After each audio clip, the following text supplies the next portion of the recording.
November 29, 1944. The waters south of Japan. A massive shadow glides beneath the waves, 70,000 tons of steel and silence. The Imperial Japanese battleship Musashi, sister ship to the Yamato, one of the heaviest warships ever built. Inside her armored hull, men sleep in the hum of engines, unaware that above them, death is waiting in formation, through the low clouds. The dark shapes of American bombers appear, silver wings glint for a moment, then vanish again into fog. They are searching, guided by one desperate signal. The Allies have been hunting the Musashi for weeks now. She has been spotted. At exactly 0:31 hours, radar screens aboard the carrier Intrepid flicker with movement. An operator leans forward, heart racing. Contact. Bearing 273. Range, 240 miles. The order is given, launch every available squadron. Below deck, young pilots climb into their planes. The air smells of oil and sweat, mixed with the metallic tang of fear. Each man checks his gear in silence. No words needed, they know what this mission means. They are flying into the heart of Japan's last defense. Engines roar to life, propellers slice the air, kicking up storm clouds of salt spray across the deck. As the first Hellcat lifts off, the carrier trembles under its own fury. Within minutes, the sky is filled with the thunder of warbirds. Back on the Musashi, Commander Akiro Ito studies the horizon. Reports of American planes flood in, 50, maybe more. He raises his binoculars and spots faint specks above the waves. For a moment, they almost look beautiful. Then the first bomb explodes near the bow. The ship shakes violently, men are thrown from their posts, water bursts through cracked seams. The Musashi answers with every gun she has, her anti-aircraft batteries spitting fire. Into the sky, tracer rounds arc upward like molten rain. From above, American pilots weave through flak bursts. Lieutenant Frank Pierce grips his controls tightly. He's flying low, under the cloud layer, his bomb load heavy. Through his canopy, he sees the Musashi for the first time, an iron mountain, crawling with flame, target in sight. He radios, then he dives. The world becomes a blur, screaming wind, rising heat. The thunder of explosions. He releases his payload, pulls up hard, and watches too.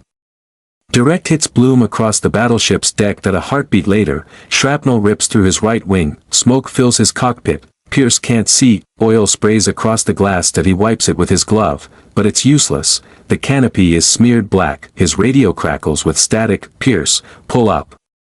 You're too low. He doesn't answer. Then, through the chaos, he remembers something his instructor once said: when you can't see, use the mirror trick. Watch your reflection, not the glass. He looks down at the glint of his side mirror, catches the horizon's faint line, and steadies the plane. It works. The fighter levels out just as the sea rushes beneath him. He breathes again, but his aircraft is losing power, and fast. He turns toward the open ocean, hoping to reach the fleet. Behind him, the Musashi burns. Columns of black smoke rise thousands of feet into the air. Her guns still fire, defiantly. Even as she lists to one side, Akiro Ito refuses to abandon ship. He walks the deck, shouting orders through the chaos: keep fighting. Keep firing.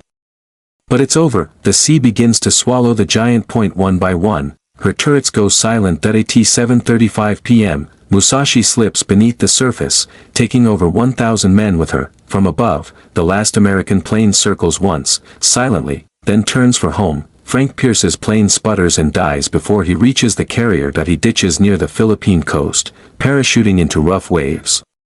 The last thing he remembers is the sky, a deep orange glow over the horizon, where the Musashi sank. He drifts for hours, waves rocking him like a cradle. When dawn breaks, he's found by a Filipino fisherman, half conscious, barely alive. As they pull him aboard, Pierce whispers one word: mirror.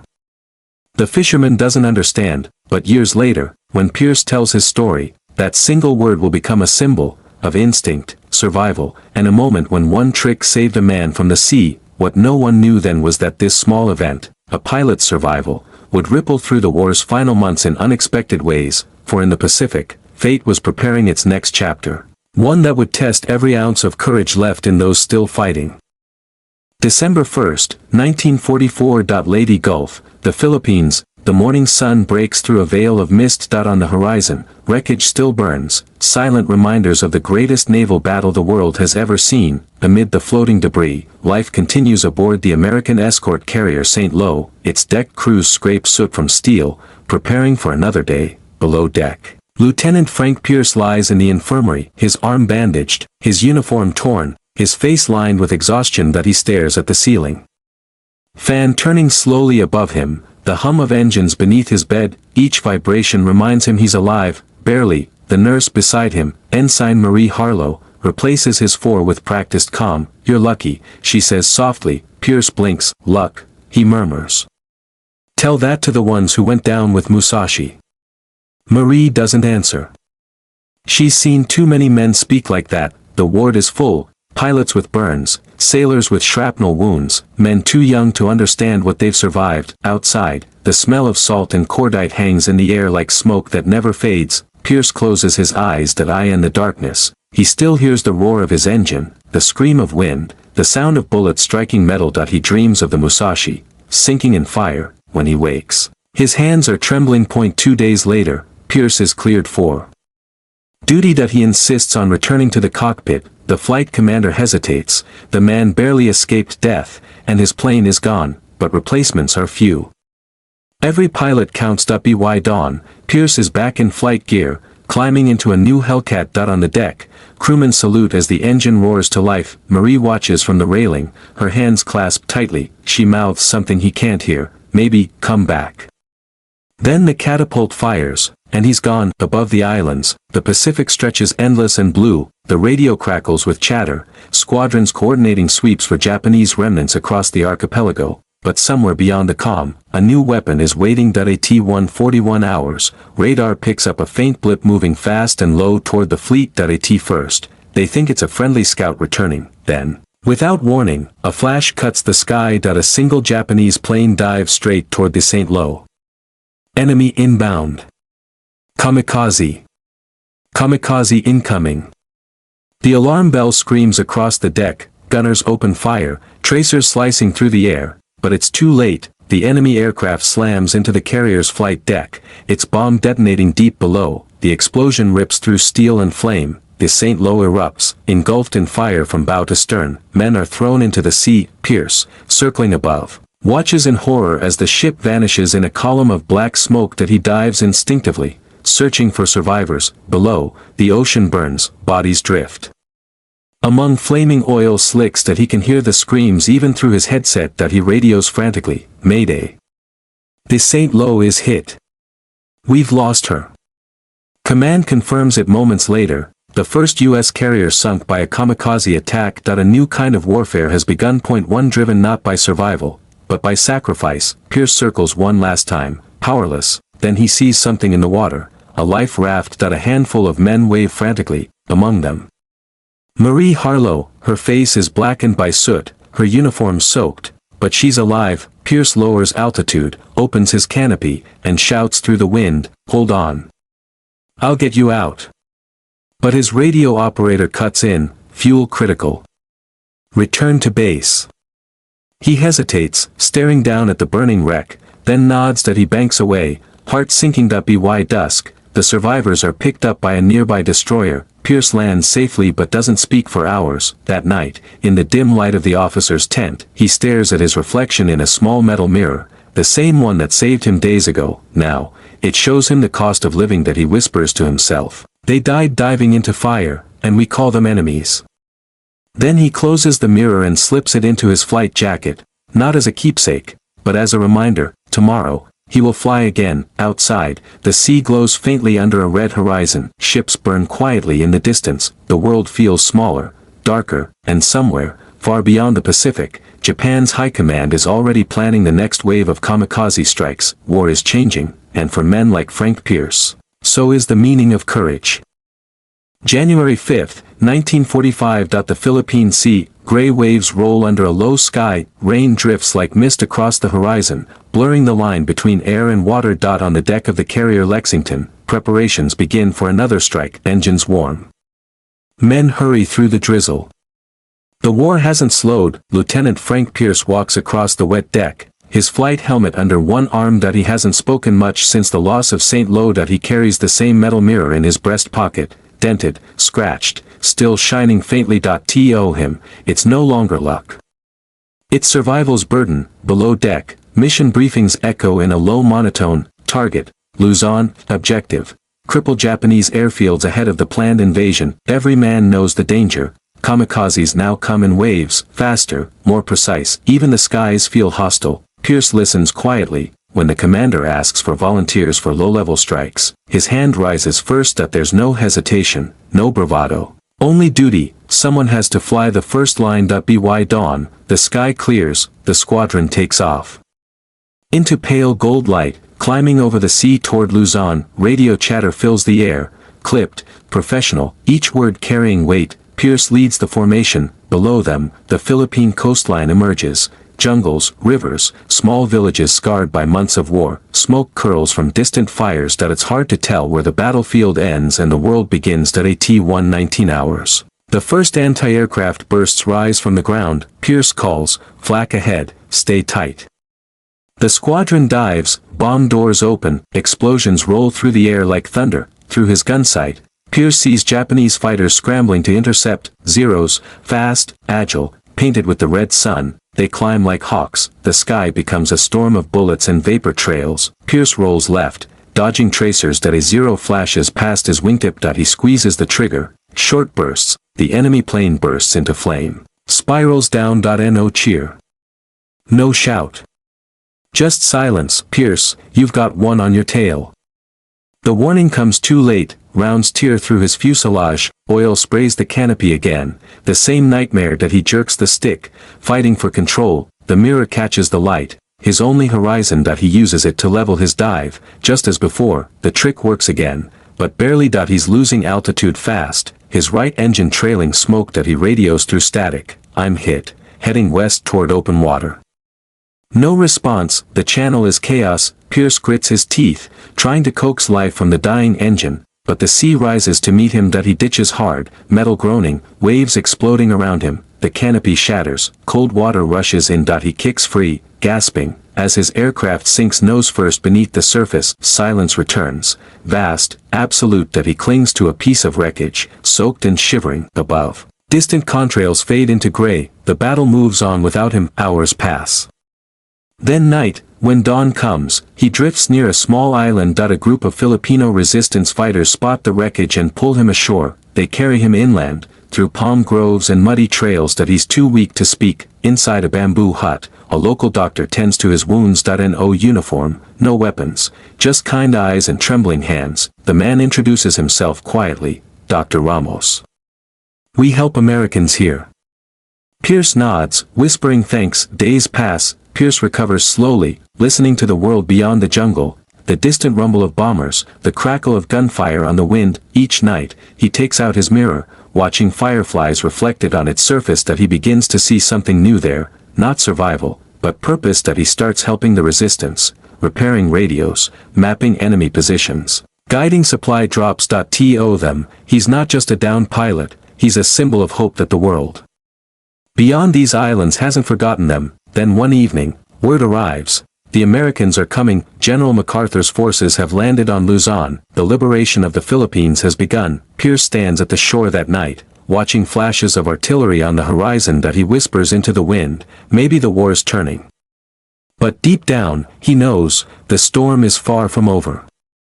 February 22, 1945. Luzon, the Philippines. The jungles burn with the sound of liberation. American troops push north through muddy trails, artillery booming day and night. The war in the Pacific has turned, but victory still feels 1,000 miles away. In a small makeshift camp on the edge of the Sierra Madre Mountains, Lieutenant Frank Pierce repairs a damaged field radio.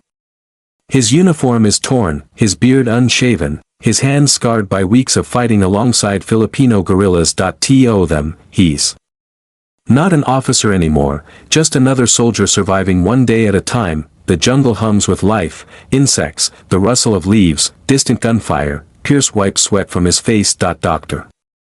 Ramos walks over, holding a folded map. They're retreating north, he says quietly. But they're burning everything behind them. Pierce studies the lines on the map. The Japanese are fortifying the mountain passes, determined to hold until the end. That he knows what that means. More blood, more fire. That he pockets the mirror in his jacket, as if bracing himself. At dawn, the unit moves out. The march is slow and silent, mud clutching at their boots. Each man carries his fear like a second weapon. They pass villages reduced to ashes, their smoke rising like ghosts. By noon, they reach a ridge overlooking a valley. Japanese trucks below, loading ammunition. Pierce crouches low, scanning through his binoculars. Artillery post, north slope. He murmurs. The guerrilla leader nods. We can hit them from here. They set up mortars in the brush. Pierce adjusts the sights himself, steady hands despite the tremor in his chest. When he gives the signal, the first shell arcs into the sky. A heartbeat later, the valley erupts, explosions bloom across the enemy convoy, trucks ignite, men scatter, machine guns answer from below, bullets cutting through the trees. The jungle turns into chaos, smoke, screams, fire. Pierce shouts over the noise. Fall back.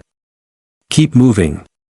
He helps a wounded fighter to his feet, dragging him through the undergrowth. A burst of gunfire rips past his shoulder, splintering bark inches from his face. Adrenaline replaces fear. As they retreat deeper into the hills, the sound fades, only the crackle of burning leaves remains. Pierce kneels beside the wounded man, a boy, maybe 17. The boy clutches his stomach, eyes wide with shock. Pierce presses his hand over the wound, whispering, "Hold on. You'll make it." The boy's lips move, barely a whisper, "For freedom." Then he goes still. Pierce closes his eyes, bowing his head. Doctor Ramos finds him moments later. "Frank," he says softly, "we can't stay here." Pierce nods, but his gaze lingers on the boy. Another name, another face for the war to forget. That night, rain falls hard. The campfire flickers under a tarp as Pierce sits alone, cleaning his pistol in silence. Across the fire, Ramos speaks quietly. "You blame yourself too easily." Pierce doesn't look up. "He followed me." Ramos shakes his head. "He followed hope. That's all any of us have left." Outside, thunder rolls across the valley. Pierce opens his hand. The mirror gleams faintly in the firelight. His reflection stares back, hollow-eyed. He closes it. The next morning, word arrives by radio. Manila has fallen. Cheers spread through the camp, but Pierce remains quiet. Victory tastes thin when it costs so much. Later that day, a runner arrives with a message from U.S. command. Pierce is ordered to report to the beachhead. He's being sent back to active flight duty. He looks at Ramos. Uncertain, back to the air. Ramos smiles faintly. "Seems the sky isn't done with you yet." Before dawn, they part ways. Pierce shakes Ramos's hand firmly. "If we meet again," he says, "let it be in peace." Ramos nods, eyes wet. "Go win it, Lieutenant."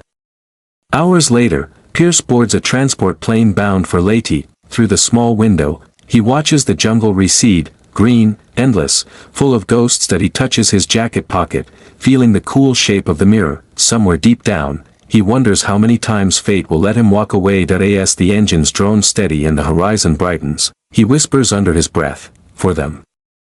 March 9, 1945. Marianas Islands, Central Pacific. The roar of engines splits the dawn as hundreds of B-29 bombers lift into the pale sky. Their silver bodies gleam against the rising sun, wings heavy with fire. Among them, Lady Luck, a weather-beaten B-29, sits third in formation. Inside, Lieutenant Frank Pierce straps into the right seat. Co-pilot once more. The smell of oil, sweat, and anticipation fills the fuselage. Captain Willis, the pilot, checks his watch. "Tokyo," he mutters.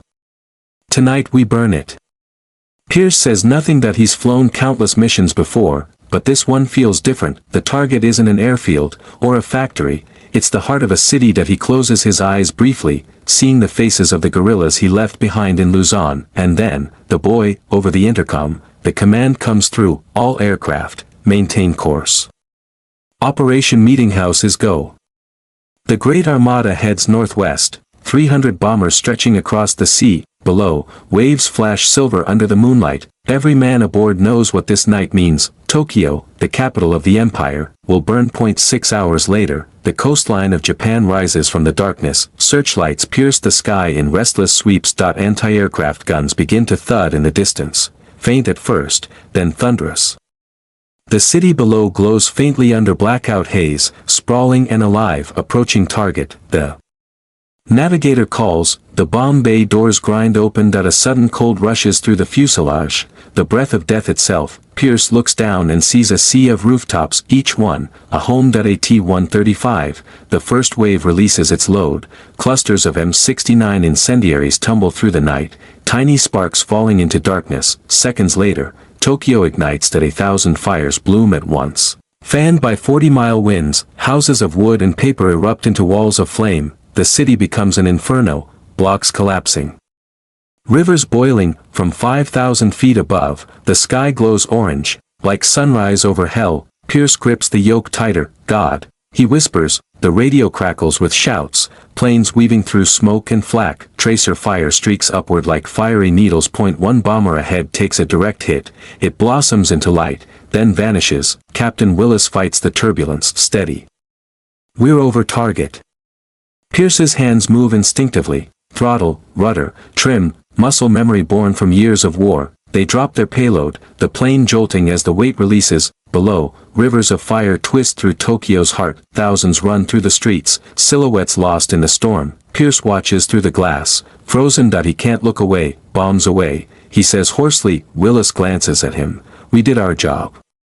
But Pierce doesn't answer. The job feels like something else now, something hollow. The formation banks south, engines straining. Smoke climbs 20,000 feet high, black and endless. Behind them, the city burns for 16 hours straight. When it's done, over 100,000 souls are gone. Hours later, over the Pacific, silence fills the cabin. No one speaks. Each man is alone in his thoughts. Pierce opens his jacket pocket and takes out the small mirror. In its cracked reflection, he sees the glow of the fires still dancing on the horizon. He shuts it, hands trembling. Somewhere deep inside, the soldier in him begins to fade, replaced by something quieter, heavier, the kind of silence that follows too much noise. When they land back on Tinian Island, the crews gather on the tarmac. No one cheers, only the wind and the smell of fuel fill the air. A sergeant mutters, "We ended a city tonight."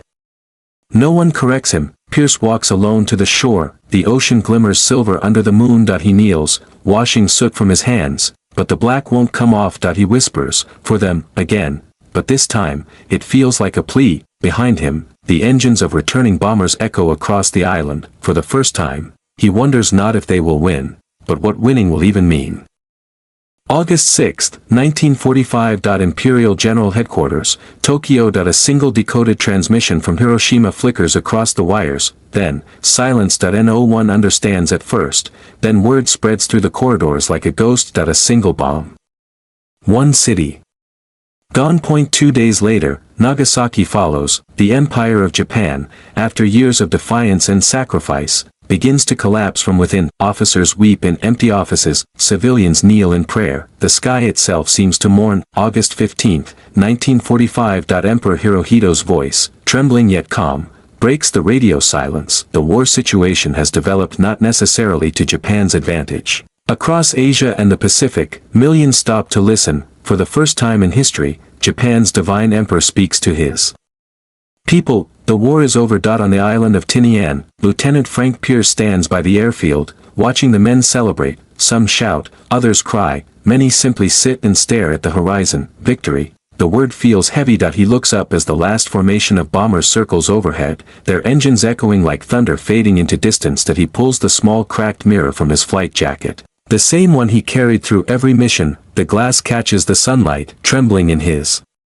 hands. For a moment, he sees his reflection overlaying those faces, the ones he couldn't save, the ones lost below the flames. The mirror has always shown two wars, the one he fought in the air, and the one inside himself. The men around him raise their bottles, toasting home, toasting peace. But Pierce doesn't move. He stares toward the sea, toward Japan, hidden beyond the horizon. In his mind, he hears the sound of engines, the rush of wind, and the cries of those beneath. They never truly stop. Weeks later, he is among the first crews to fly over Japan again, this time not for war, but for survey and relief. When the bomber crosses over Tokyo, he looks down through the glass canopy. The once mighty city is now a sea of ash, nothing but gray. Children walk barefoot along melted rails, women carry buckets through ruins where temples once stood. and in the midst of the rubble, a man bows toward the rising sun.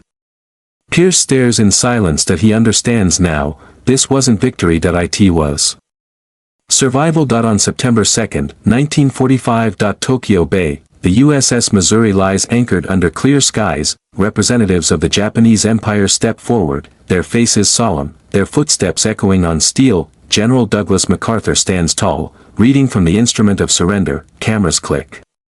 Pens scratch.